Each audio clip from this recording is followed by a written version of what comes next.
10वीचा गणिताचा paper टेलिग्रामवर viral. टेलिग्रामवरून movie leak होतात हे ऐकलं होतं, पण आता चक्क बोर्डाचे पेपर लीक होत आहेत.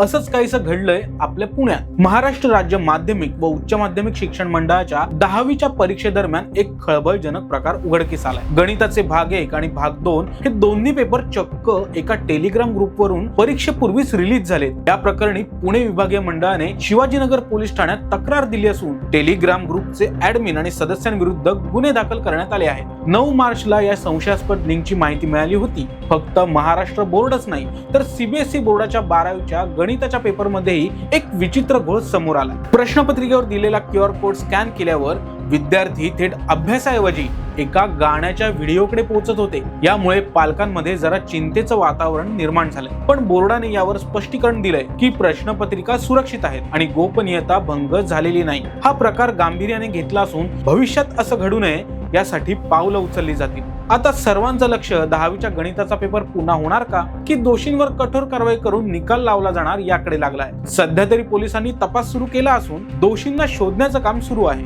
बोर्डाने स्पष्टीकरण जरी दिलं असलं तरी अशा घटना रोखण्यासाठी सरकारने काय पावलं उचलली पाहिजेत यावर तुमचं मत काय हे कमेंट्स मध्ये नक्की कळवा. आणि अशाच अपडेटसाठी फॉलो करा जबरी खबरी.